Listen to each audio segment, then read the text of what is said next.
Mine playing in Glasgow. We're playing at Hampden. It was like was it Tartan Army Children's Charity? It was, and there was a MC. What was it he said? That there was like a box of Tunnock's tea cakes, big massive box of Tunnock's tea cakes, and this woman won the Tunnock's tea cakes, and he was an English spoken guy. She came up and went, "Oh, thanks very much again. Don't look like you need that, you fat."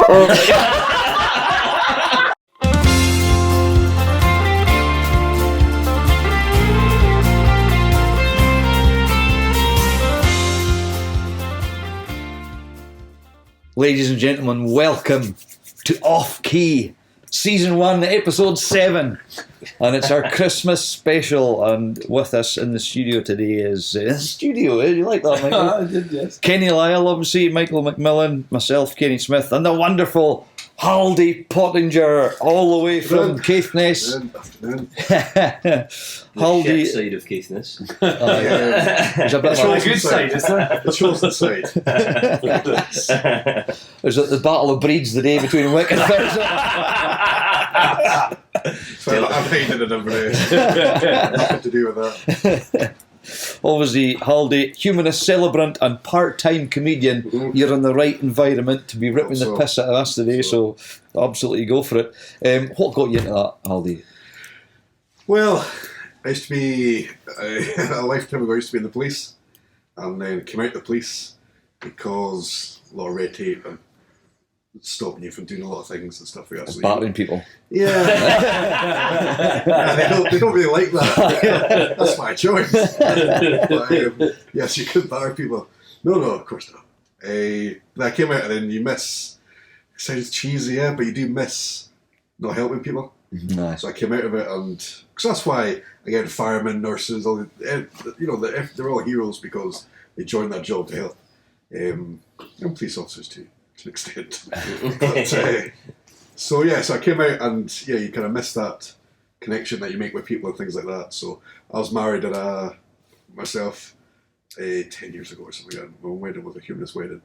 So then it's always been something there, and then they were asking for people to come celebrant, so I became a celebrant.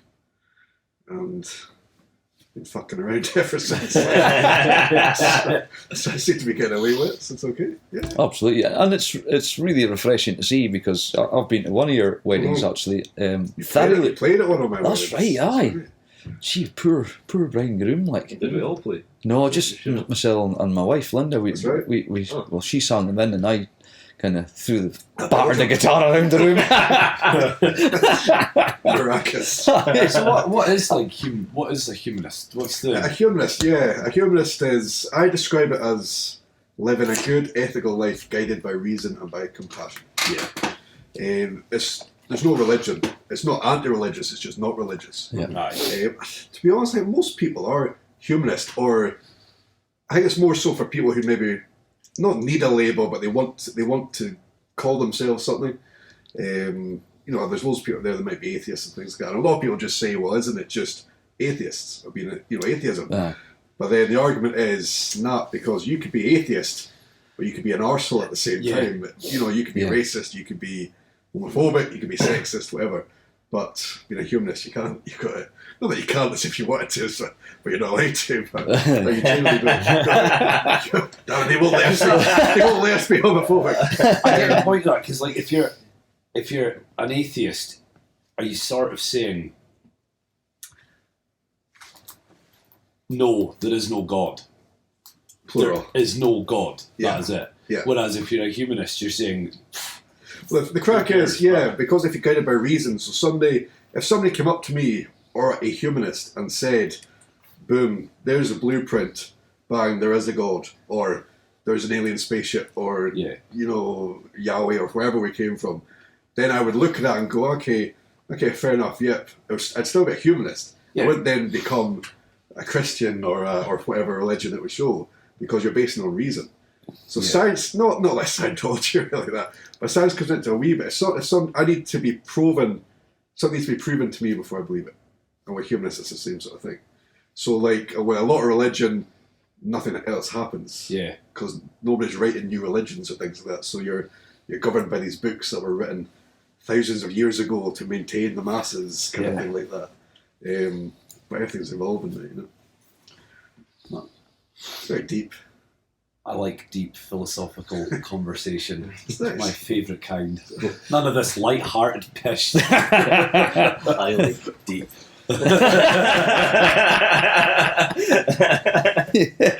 You pervert. Absolute deviant. So, comedy, I haven't actually been to any of your shows yet, so what have you got coming off? What can we look It's forward cool. It's if you look at all the cities around Scotland, you've got Edinburgh, countless clubs, Glasgow, countless clubs. Even Perth has like 2 or 3 comedy clubs or platforms on the go. Aberdeen's flying at the moment with Breakneck and things like that, but Inverness didn't really have a club. But there's lots of different comedy factions going around.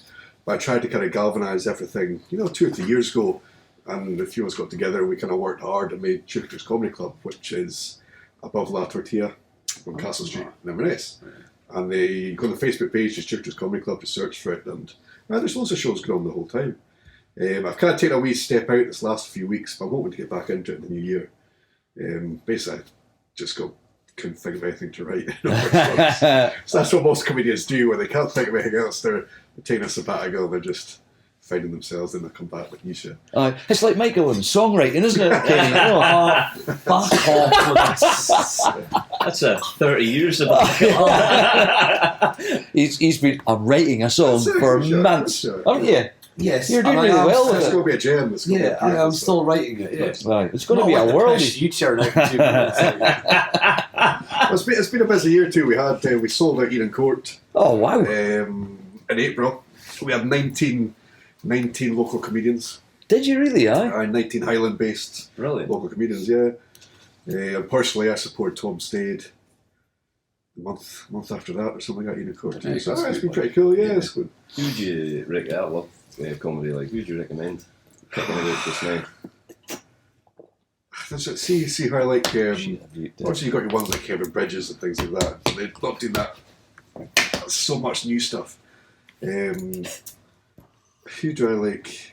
I quite like all the. See what I'm going through just now. You go onto Netflix and you just stick on some random things that you haven't even heard of. Yeah. Only Fools and Horses episodes. I've been watching them. Oh, that's well. I'm going to see that live in February down in London. Like Alright. every year, I've got an uncle that stays in Germany. Yeah. And there's just like just before Lent, they have this big carnival where basically they'll go on the absolute lash for a couple of weeks. Like, so my brother, he lives in Bahrain, so we meet my uncle in Germany and just go on the piss for a week. Nice. It's fucking brilliant crap. Nice. But we're going to go to London first, and we're going to go and see that. Like, Yeah. But local wise, I mean, obviously you've got all your big hitters and things like that, like the normal ones that sell out. Ricky Gervais, he could take a shit, and I would probably think that's the best thing he fucking does. Everything he does, I think, is fucking brilliant. But kind of more on the kind of national sort of side, there's loads of really good people doing really good stuff, like Ashley Story and Chris MacArthur Boyd and all those sort of things. Gary Falls, he's a guy I've worked with a couple of times. He's doing really well. He's like the Jerry Cinnamon of the he is. comedy He's world, like isn't selling out the SSE and things like that. He's just doing Mentioned really well. Like I did a charity gig with him in Kilmarnock for the floods quite recently, and he's like a celebrity. It was really weird. It's quite cool because I went in and nobody knew who the fuck I was. Of course not. So I went there. I was on the bill, and I kind of was on just before him, so more towards the end. It's quite cool. But at the end, he came on the microphone and said, "Right, cheers, guys. Blah blah blah. If you want to get photographs with us, autographs, we're going to be over in this corner of the stage." And I thought it was another joke. So I thought, oh my God. But I went in there, and people were coming up to me asking for autographs and photos and shit like that. Honestly, I was like, fucking hell. So there I'm sitting awake.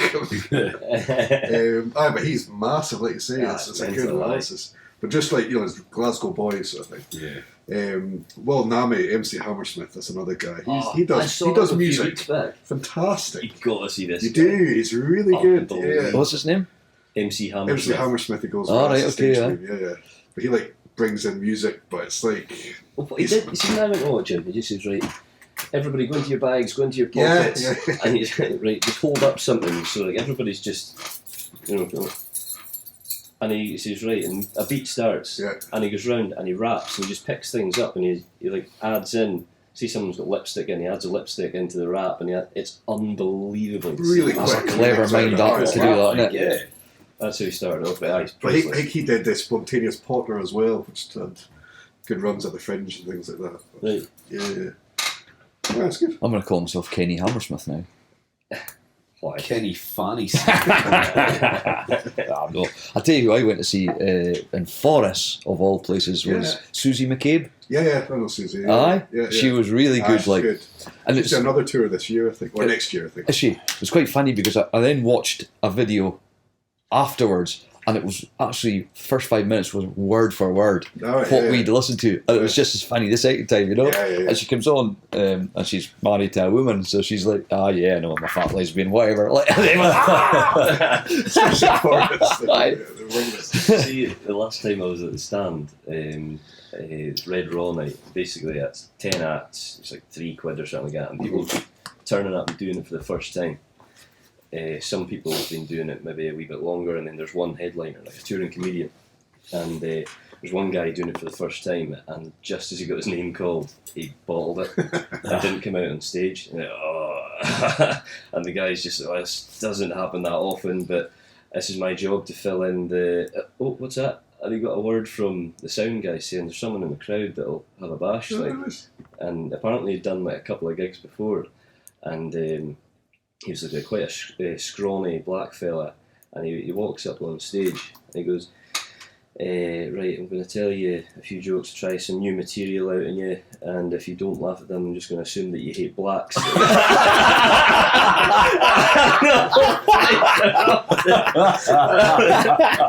Brilliant. That's good. It's a natural thing to do. You play on what you're given.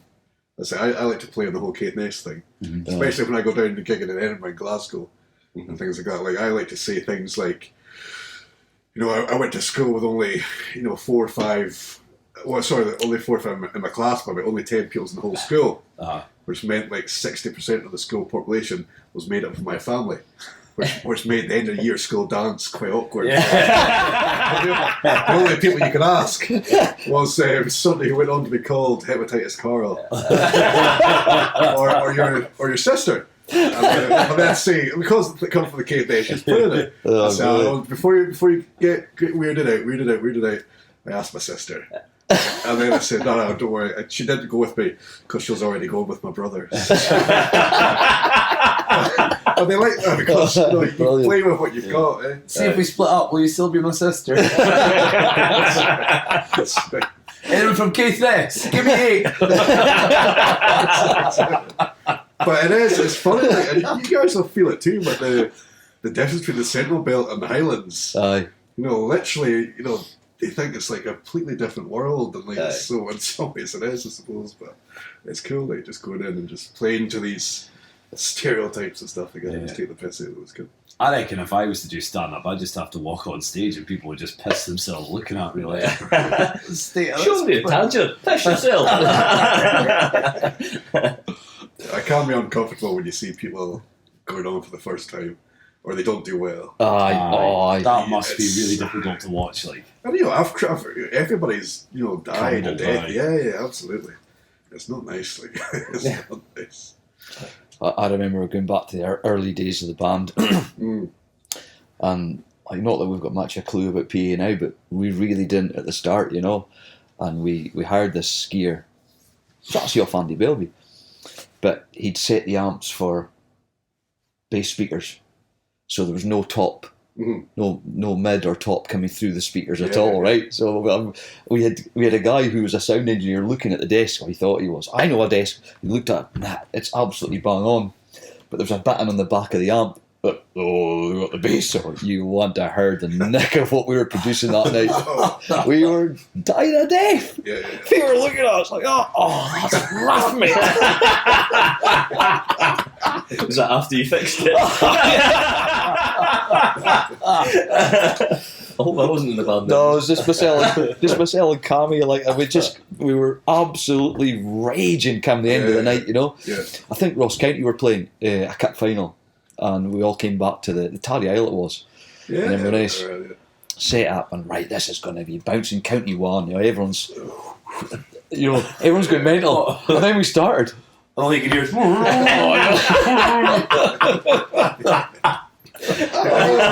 Have you ever done gigs when like you've been part of like not a variety thing, but there's been like comedians there or things like that, or even like maybe yourself? Not really with comedians. We've done various different stuff where you've got all types of music. Yeah. And we did. We were part of a country festival up in Caithness, it's up in Thurso. Yeah. Big country scene up there, and then we came on. There, Hi. But it worked. Mine playing in Glasgow. We're playing at Hampden. It was like was it Tartan Army Children's Charity? It was, and there was MC. What was it he said? That there's like a box of Tunnocks tea cakes, big massive box of Tunnocks tea cakes, and this woman won the Tunnocks tea cakes, and he was an English spoken guy. She came up and went, "Oh, thanks very much." The guy, "Don't look like you need that, you fat." The whole place. He had to make a sharp exit. I remember that night. I won that Sonos speaker that night. Aye, That was the lukewarm night, wasn't it? that was when you dressed like Mr. Bean. Funny, yeah. That was the night. Do you remember your pal Stone Cold was there? Oh, was it? Call him lukewarm. Gallagher, that's right. Stevens. Oh, brilliant! No, yeah, but no, I haven't really done any with. I reckon it would go well doing a gig with a comedian like it. A variety of stuff on. Well, half the crowd pissed themselves when they hear your songs anyway. Fair enough. Well, especially when you're singing, then you so we're coming on the back of tonight's the last of our Christmas parties, which have been going an absolute storm. Everyone's sold out, and we're looking forward to Hogmanay as well down at the Northern Meeting Park. Nice. It's the first time we've been there. So Craig Hill, yeah. Guy, Do you know Craig? I've not met him, but I've spoken to him a few times. Have you? You try and get them up to do gigs, but they're too big. Big names. Yeah. But I'll go through one day. Like I've spoken to him a few times. Seems a nice fella. I think he's up doing Evening. I think he sold out Evening Chord quite recently, actually too. I'll jar him for you when we see him. Yeah, jar. See what's one of the things with the comedy club. It's different days, and you'll find the same thing. Well, maybe not. You guys are pretty good, but it can be a case that for us, we're not just competing against something else going on. You're competing against fucking Netflix and Sky and fucking game consoles and everything. So, and that's why Pornhub. What's that? Have you been on to review your year yet? So things like that. That's exactly it. So people come home, and this is annoying. People will come home from work. They'll close the door, and the door will stay shut until the next morning when they get back into work. I think as well the geography of Inverness has got a lot to do with that. Mm-hmm. Because you look at Glasgow or Edinburgh, people work in the city centre and they, by the time they finish work at 5 o'clock, they can go out, have a bite of food, go and watch something and then go home kind of thing. Whereas Inverness, you can't. You've got to drive everywhere. Yeah. That's it. You've got to drive everywhere. Whereas Glasgow, people walk about, they commute. I don't really know what I'm trying to say there, but there's something. I think it's just the larger communities like that can put things on and get the attendance because there's more population. Yeah, there's a larger conurbation, isn't it? Yes, Michael. Well done. That's a nice word for you of the day. That's it too. You just got to keep on battling. Definitely. So one week we'll get 2 people show up. The next week we'll get 50 people show up doing the same things. Yeah. Sometimes it's just no rhyme or reason. You just got to go for it. Well, how can we get the word out there? That's the thing, isn't it? Social media is the way forward. Like so, exactly. You'll need to keep us. You'll need to keep us in the loop for what. But you're that's doing the trouble now with social media, though. Is like, as you say, people. You can put stuff up every minute on social media, and people just sit. Oh, look, that's on, and just sit on the couch. That's exactly. Or they'll look and go, oh, that looks quite good. Oh yeah. I hope there's a video of it the next day. The amount of people that come up to go, was it a comedy club in the nest? Oh, that sounds good. Yeah. Have you been? That sounds good. We'll come next time. Right. Any videos I can watch at home? Aye. Nah. But that's a difficult thing too, is because like with you guys, if you want to advertise something, you'll put your music on. Yeah.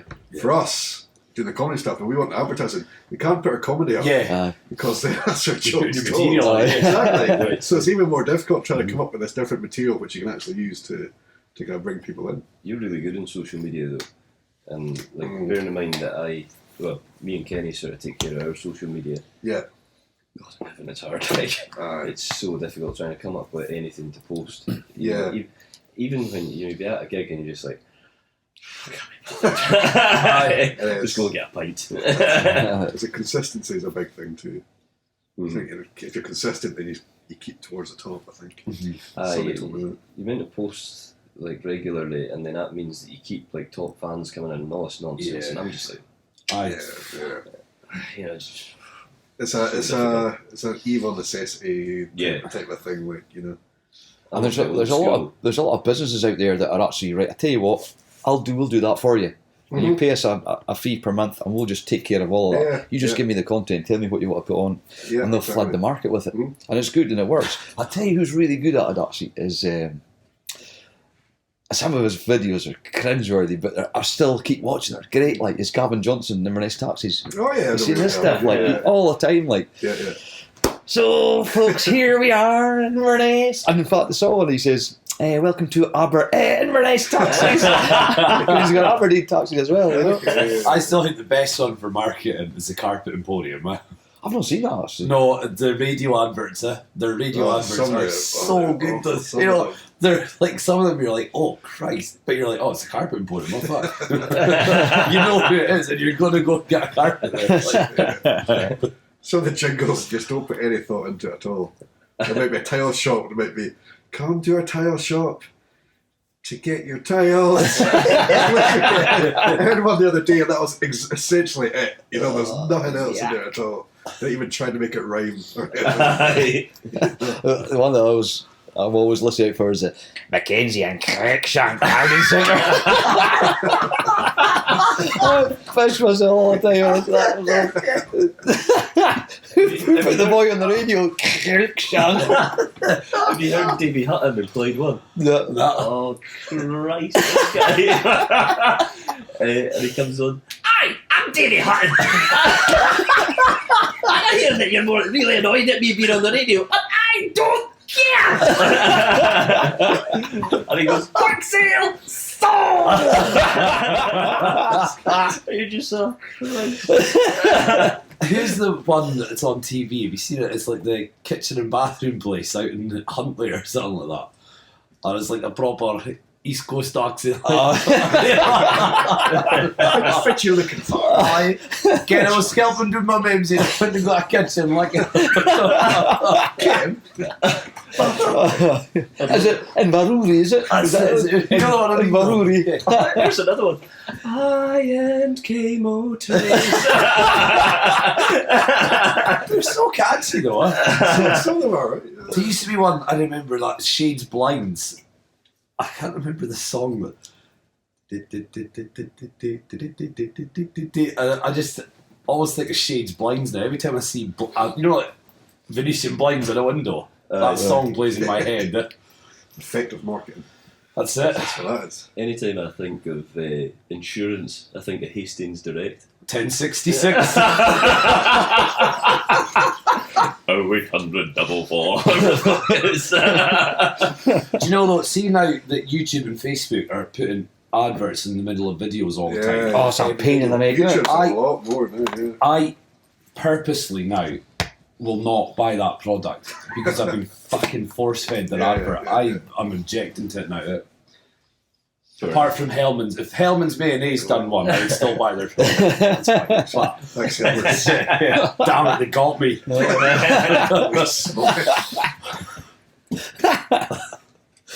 Oh well. So Michael, your plans are it's the last Christmas party. You're going in the mad one tonight, are you? No, I just think that you'll understand this as a humanist. Here comes the reason. You have the forgiveness. No, this has been.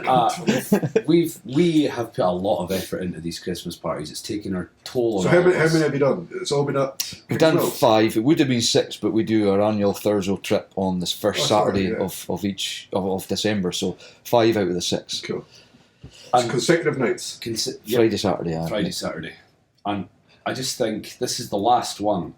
And yes, tomorrow's Sunday. We have all got commitments. We've all got things we'd like to do on a Sunday. But church, as a band, preach, bitch. God and the universe itself we're obliged to. We have to go out tonight. Out to Seshleyham. Out to Seshleyham. Go and see the baby cheeses of Seshleyham. Like, I think it's wrong not to. I think it's almost a slap in the face. What time's your gig finished? Oh, fuck, I never thought of that now. We've got to pack all the gear up. Well, we don't. Because if they're insisting on driving, I should pack up. It's our moral obligation to go out. You've already been on the right way. But you rely on us to drive you down to your next venue, don't you? So you will pack up. I'll order a taxi. What's on the itinerary tonight? If you obviously. We'd probably go R&B's for one to listen to the. Oh, hey, Michael, how you doing? To listen to the dulcet tones of that guy singing Robbie Williams. It's when he gets to the high bit of Angels and through with.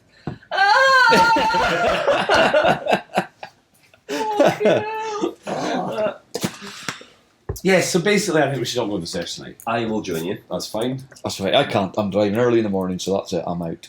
That is a wet wipe of an answer. Yep. That's the way it is. Pell will, I'd imagine. We'll need to carry him home. It's not the first time. When's your next gig after tonight? 27th. Yeah, 27th. Aye, so plenty of time to recoup. Is it? Yeah. Cool. Result us all, aye, yeah. That's another sellout. Good wee gig that actually, out in the sticks, aye. Nice. Bring your own bottle, can't beat those. And they all turn up on time, it's great. And I will. Yeah? And I will. Yeah, I drove last year as well. So. Well done. So did I. Is this a pint collector for the beers, is it? Yes. Halde, obviously a rugby man, coach at Highland. You must have plenty of rugby stories for the boys from trips and whatever else. And one or two. Aye. Sit tight. Well, not many that can go out there. It's changed days. Who did you play? Who all did you play with then? In terms of teams? I was born up in Caithness. I played for Caithness. Yeah. And that's where I cut my teeth or lost my teeth. So I played with them. And that was a rite of passage. The whole. Any of you boys played through the rugby things or? I'm built at the gable end of a pound note. But looking back, it's like I said, it's a rite of passage. You know, you'd be 15, 16, and you're taken down to play with the seniors and go off to some place in the middle of nowhere and you play a game. It's the bus trips that were just eye openers. Like, just things like it's like Nam. But yeah, and then after Caithness, I was in New Zealand for a wee while, so I played for a team out there called Curwee, and then a bit of a rugby slag then for a while. Kind of played for Moorfield Wanderers and Lesmore, and then came back up Rossalland and then Highland. A few games for Highland, and then going to the coaching. Because I've got 3 kids, and the 2 oldest ones, they all play rugby. So it's good. That's good crack. Very good. I used to play rugby in school, really, but my main problem was there was 2 scrum halves. I was a scrum half, and the other scrum half was Craig Little, who had his dad was the top man at Highland. So when we were all selected to go and play for Highland, there was one scrum half position going. Yeah. And it wasn't you. to be fair, he was a better player. I'll let him off with that. We were very similar. We were both wee guys in the school, hence we got to scrum half. But in a matter of years, Craig just filled out. What happened to you? Yeah. But he's always at our gigs in Abbey Moor, actually. Oh, right, see. Yeah. And this is wonderful. I was in New Zealand. This is a few times in New Zealand. But seriously, we're wearing my kilt out the whole time in New Zealand. I mean, it's one time we're out there, and obviously it would be like a magnet, because Kiwis love Scottish people, and it would be just a magnet for everybody, like good and bad. But if you want to get to the front of the queue, you basically just have to show that you're a true Scotsman, so that's what you just basically did every time. It's just fantastic. But there's one time I was at Lions Tour, and I was hospitality. Not like the nice big hospitality, but it was quite good crack. And there was a guy called Martin Bayfield. I don't know if you know rugby, it's like this England, like Martin Johnston is like this England stalwart, big, massive, a huge guy. And he's very English, like very, like 1990 when Scotland beat England for the Grand Slam. He'll take that to his grave. He'll never forget Scotland for that sort of thing. So he was there, right? Massive guy. And the guy I was with was an English boy, my pal. So they were doing the whole thing on the stage, that's fine. I had a pint in my hand, kilt, drinking away, half cut, fine. So then they finished the thing, like pulling him off, and he was going off, and people were getting photographs with him. So my English mate, he wanted a photograph with him, but he's quite shy, so I'll get a photo.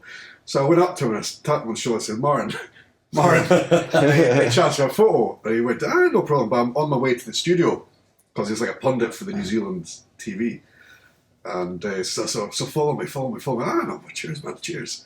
So I was like walking behind him, and I was quite credit, so I was walking right behind him. And then my mate shouted me. I had my pint like that, and I looked that way.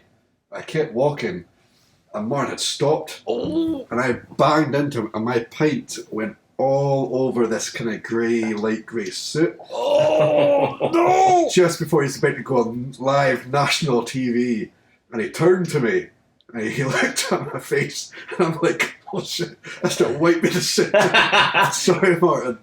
And he looked at that, and he looked down at the kilt, and he looked back at me like that, and he just turned and just walked away. Like, I never felt so small in my whole life. That was him. And he was gone. I bet he'll take that to the grave as well. Aye. But Scottish crack. Yeah. I mean, after, so you probably thought that's what I did on purpose. I'm sure it's not the last time or the first time he's had pint thrown at the Scottish guy. But that's good crack. Rugby's great. It's like team sports and stuff. Tremendous. We went to Craig Denane had their end of season do, and we went along to it. Big Innes McDonald was organising it, from Kirkhill, who we played football with, and Innes is about 55 and still plays rugby and football. Unbelievable, a machine of a guy. Anyway, they came out with this big bag of milk. A bag of milk? Aye, honestly, it was a big bag of milk, like with a plastic container bag style. Like a Robin Hood type. Aye. and it was a mixture, so there was, I don't know what the shot was that was in it, vodka or whatever, there was pink stuff and milk, right? So it's a ritual. Everybody has to down a pint of this stuff. Including my wife. I've seen that face before. So it was actually really nice. Right. But trying to down a pint of this stuff was pretty grim. And then it's just sitting there. And with Curwee, like we had the initiation, and the main one was you had to run naked around the pitch with all the people in the clubhouse, all the families. That's a cunt. That's all right. But before that, you had to take something as a shout out to the Curwee lot, called a tussock jumper, and what it was like a pint glass, and they filled it with every white spirit behind the bar, like a shot of every white spirit, and they put like lemonade or something like that. So that's not looking too bad, it's going to be rough, not too bad. And then they go like that, so they're, all right, boys, you ready? I'm like, yeah. And then they take out an egg. And they crack an egg and just crack an egg in it, and then you have to down the thing with this raw egg in it. I can't stop thinking. At least you never had to do a Slovakian traffic. We're not going to mention what is it. Google Slovakian traffic cone. My contact lens just fell out. You were speaking about bus tip. I used to play for Clackcudden Highland League. I was only maybe about 19, 20 at the time. I was just about to leave the club to join this lad here, like, Good move. start playing music. Anyway, when we were on our way back from Fort William, and everybody just wanted back to Inverness, get on the shot, simple as that. And there's about 7 or 8 of us just right up the back. Just batter on there. Like, the people are wanting to stop in Fort Augustus for a pint. And they're just like, what's the point? Just get going, like, you know. And so we all did a vote, and the vote was to just carry on. But manager, directors, etc. said, no, we've organised, we're going to stop. We've told the pub and all that, we are stopping. So it'll just be a drink and then we'll be away. So they stopped, and the bus driver said, right, I'll give you half an hour. Like, I'm not meant to be stopping. This isn't a part of the, what I signed up to do today. And he said, don't worry, it will only be 20 minutes. So he says, right, okay, off they went. And 40 minutes came and gone. And the bus driver just said to the book boy, he says, just so you know, I'm going to leave in 5 minutes. You better tell your mates to phone them. And he came up to it, because there's 7 of us had stayed. They sort of rebelled, on the bus. 7. And so we're up the back. There's 6 players and the secretary. We're all up the back drinking cans. And the book boy says, he's going to leave in 5 minutes, by the way. I said, no, he won't. And so just carry on, session and all that. And then 5 minutes passed, and we heard. And then he just starts going, he starts travelling towards Inverness, and we're like, laughing our tits off, like that. And he's left manager, assistant manager, directors, everybody was left. There's even like old guys and that were into hospitality and that down at fucking Fort William being left. Eventually they got in touch with us about halfway towards Inverness. Shit. And they said, you're going to have to come back. Chris has got diabetes, he's left his insulin and all that on the bus in his jacket. That's an ace card. We stopped at Drummond's Rocket, wheeked it in a taxi and carried on. Double trump card, beauty! We turned up for training on Monday, 7 of us smug as fuck.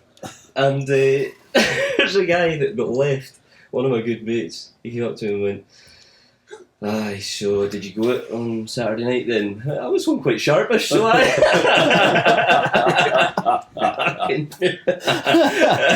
To get that bus driver on the show. Talk us through that day. Brilliant. Staff being a bus driver for these kind of tips, they must come in for so much grief, like, see, especially ones that've got a toilet on them. Just asking for trouble. The amount of times when you get people blazing and they'll be in the toilet and they won't lock the door, and the bus driver goes around the corner and you see them pile out and piss and stuff flying everywhere. So honestly, that's just standard. There's always somebody that wants to go and take a shit as well. You were just away with the pipe. On the bus. First thing they do, it's like a dog marking their territory or something. Take a shit in the fucking bus. We just went to Belgium with the pipe band, and you could, see in the lulls of the hangovers, you could just hear the fucking toilet sloshing out. You're like, mixing it all up. This is dead gen. I used to go to Rockness every year, and we had one tent that was designated toilet. So everybody go in there and they would fill up. They had their own 2 litre bottle. Everybody their name written on it, and you'd fill the bottle, and then you just tweak it out. That was what we did. And so there's this lassie. I'll not mention her name. She says, do we just use that tent for the toilet? Yeah. And you go like that, and she goes in. I swear to God, it was one of those wide-capped bottles, with the thin sort of top. I can't remember what cap it was. It was like a wide cap at the top. Like a Sunny D cap. Yeah. And I'm assuming this is how it fitted in, because she came out with this stool, and she went, what do I do with this?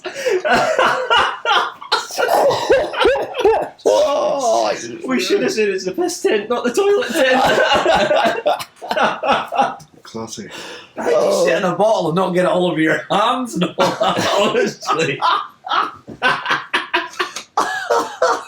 I swear I was dead. Oh, Shit through the eye of a bottle.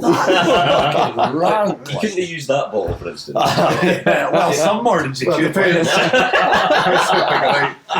Some mornings you can get it through there. Oh, quality. Oh, we've pretty much come to the end of it for the day, gentlemen. Have we got a song of the week and an album of the week, Kenneth Lyle? I've had it in my mind since we did the last podcast. Davy Fisher mentioned that I said I love the Fratellis, and he went, "Where are they now?" John Fratelli's tremendous, and immediately after the first album, Fratellis, he started another band with, I think it was with his missus, called Codeine Velvet Club. Yeah. And they've only got one album. They only did one tour, but it's well worth a listen. It's sort of a mixture of indie music hits like the 40s or something like that. It's great music, and a standout track, and it's called Little Sister.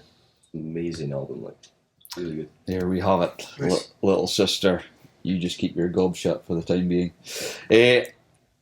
Halde, it's been an absolute pleasure to have you in with us today. We wish you all the very best with all your weddings, your funerals, and obviously the Tuchter Comedy Club as well. We're keeping a sharp eye out for that. It's been a healthy laughing session today, gentlemen, with Kenny Lyle, Michael McMillan, our special guest, Halde Pottinger, and myself, Kenny Smith. Look out for the band, Hogmanay Inverness, Good luck with that. Northern Meeting Park. Thanks very much. And Saturday the 1st of February, where we start our Break the Change tour at the Ironworks in Inverness. Episode 7 of Off Key. Catch you later. Cheers.